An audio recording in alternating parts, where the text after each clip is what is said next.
Au nom de l'Assemblée générale, j'ai l'honneur de souhaiter la bienvenue à l'Assemblée générale au président de la République tchèque et je l'invite à prendre la parole devant l'Assemblée.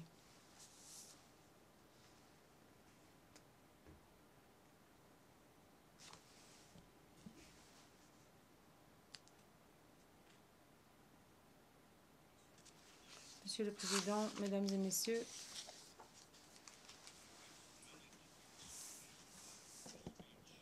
si vous avez beaucoup de thèmes dans votre intervention, bref, vous n'en avez pas du tout. Et si vous avez de nombreuses priorités dans votre intervention, vous n'en avez pas du tout non plus.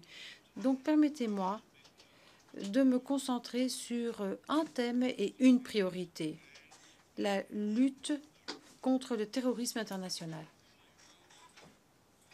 Vous allez peut-être vous demander pourquoi le président d'un petit État d'Europe centrale parle du terrorisme. Il y a deux raisons pour cela. Tout d'abord, le terrorisme est un outrage à la civilisation humaine et en même temps, c'est là le principal danger qui menace la civilisation humaine. Et la deuxième raison, comme vous le savez, maintenant, pratiquement tous les pays européens font face à des vagues d'immigration énormes qui sont la conséquence d'actes terroristes au Proche-Orient et en Afrique.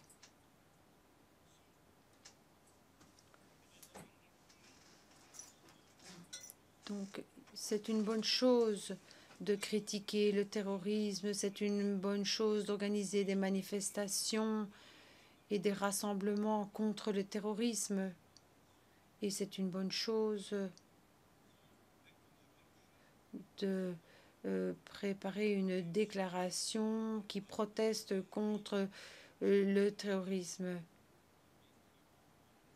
Je suis sûre que l'on sera très prudent en lisant ces déclarations. Ceci étant dit, il y a peut-être trois idées fausses concernant le terrorisme. Tout d'abord, l'idée que le terrorisme va disparaître, qu'il s'agit là d'une fluctuation historique en quelque sorte, et que sans influence humaine ou sans utiliser les moyens locaux, nous allons être en mesure d'éliminer ou de réduire les actions terroristes. Au contraire, le mouvement terroriste ne fait que croître de manière exponentielle. Il y a une propagation du terrorisme. Il y a un nombre croissant d'États voyous, un nombre croissant d'assassinats, d'actes cruels, de destruction de patrimoine, comme dans le cas de Palmyre, une destruction de monuments, et la liste est longue. Nous ne pouvons pas nier ce processus en pleine croissance. Deuxième idée fausse, nous allons pouvoir réduire les actions terroristes et limiter cela à l'État islamique. Mais il y a bien d'autres organisations terroristes, par exemple Al-Qaïda, les talibans, Al-Nusra, Boko Haram et d'autres encore.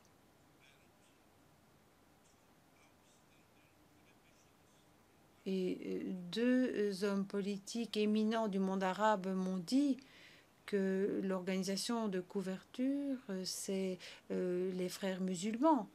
Si cela est vrai, cela signifie qu'il y a un réseau terroriste et que ce réseau ne peut être réduit à l'État islamique seulement. Troisième idée fausse, une idée qui se base sur l'idée qu'il y a une forme de lutte contre le terrorisme. Vous savez que pratiquement tous les généraux préparent la guerre précédente. Et ce que moi, je propose en tant que lutte contre le terrorisme, c'est de ne pas utiliser l'infanterie, les tanks et les armements. Nous devons trouver des nouvelles formes de combattre. Et étant donné que les actions unilatérales font l'objet de nombreuses critiques, étant donné qu'elles n'ont eu aucune incidence, comme dans le cas de l'Irak, je ne recommanderais pas une occupation massive d'un territoire quel qu'il soit. Ce que je recommande,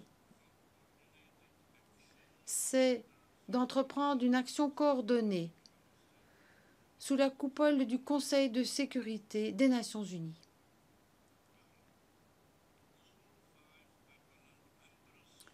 Les 5 membres permanents du Conseil de sécurité ont des intérêts différents, mais un ennemi commun. Et rien n'unit davantage qu'un ennemi commun précisément, le terrorisme. Ici, à New York, nous avons commémoré ce qui s'est passé le 11 septembre en 2001. On se rappelle de Volgograd et de Beslan en Russie, et en Chine, on parle de Xinjiang. En Europe, on parle de Madrid, Londres, Paris, Copenhague. En Inde, on se souvient de Mumbai, etc. Donc, il existe un précédent positif. C'est une résolution adoptée à l'unanimité par le Conseil de sécurité concernant la piraterie au large des côtes de la Somalie, notamment pour ce qui est des actions militaires contre les pirates. Est-ce que vous pensez vraiment que ces pirates soient plus dangereux que les terroristes? Donc, dans la Charte des Nations Unies, il y a de nombreux articles qui portent sur la possibilité d'actions militaires, et certains articles n'ont jamais été utilisés. On les appelle les structures dormantes. Ce que nous devons faire, c'est les activer.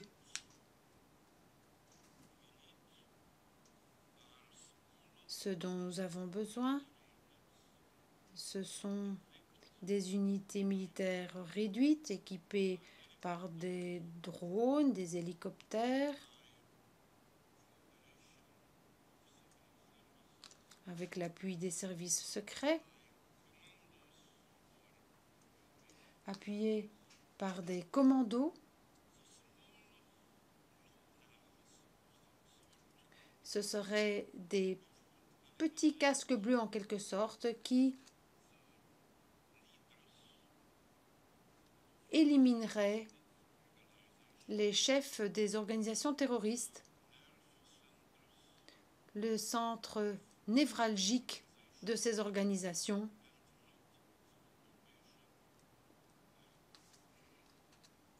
et pas l'occupation de territoire. Donc j'espère sincèrement que certains membres permanents vont présenter une résolution de ce type. Dans le cas contraire, En tant qu'optimiste invétéré, j'ajouterai une conclusion. Toute idée doit passer par un processus en 3 étapes. Durant la première étape,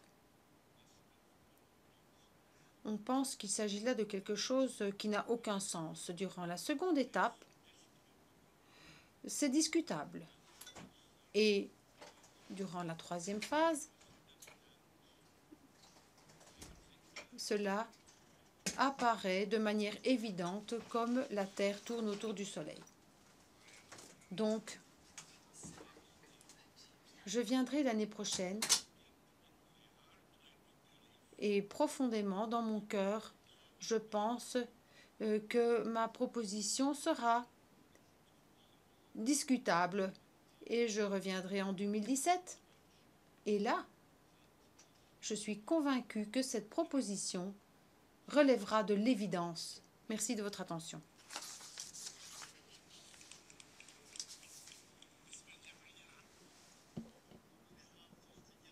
Au nom de l'Assemblée générale, je souhaiterais remercier le président de la République tchèque de cette intervention.